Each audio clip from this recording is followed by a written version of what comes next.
Okay sir. എന്തെങ്കിലും ഒന്ന് പറഞ്ഞിട്ട് പോകും മാം. ഓട്ടോപ്സി കഴിയാതെ ഞങ്ങൾക്കൊന്നും പറയാൻ കഴിയില്ല. മാഡം, ഈ കേസിൽ പോലീസിന് ഇൻവോൾവ്മെന്റ് ഉണ്ടോ? നിങ്ങൾ മാറി നിൽക്കൂ. മീഡിയക്കാരോട് അനാവശ്യമായിട്ടൊന്നും പറയരുത്. പറഞ്ഞുവിടാൻ നോക്കൂ. നിൽക്കും. നിങ്ങൾക്കൊന്ന് സമാധാനപ്പെടേ. വല്ലാത്ത പ്രഷറുണ്ട് ഭദ്ര. ഓട്ടോപ്സി പെട്ടെന്ന് തീർത്തേക്ക്. വേണ്ട വിശാൽ, ഈ ഓട്ടോപ്സി ഞാൻ ചെയ്യില്ല. സ്പോട്ടിൽ ഞാനും ഉണ്ടായിരുന്ന സ്ഥിതിക്ക് എനിക്കെതിരെ ചോദ്യങ്ങൾ ഉന്നയിക്കും. അതുകൊണ്ട് എന്റെ അസോസിയേറ്റ് നോക്കട്ടെ. ഭദ്ര, നീ ചെയ്താൽ ഡോണ്ട് വറി, ഞാൻ സൂപ്പർവൈസ് ചെയ്തോളാം. വെട്രി പറഞ്ഞ പോലെ തന്നെ കൊലപാതകം. അതുകൊണ്ട് തീർച്ചയായിട്ടും അവനെ ആരോ പുറത്തുനിന്ന് സഹായിക്കുന്നുണ്ട്.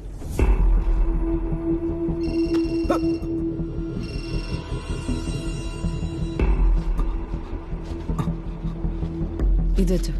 വേണ്ട ഭദ്ര, എനിക്ക് ഓഫീസിൽ കുറച്ച് ജോലിയുണ്ട്. I will see you later.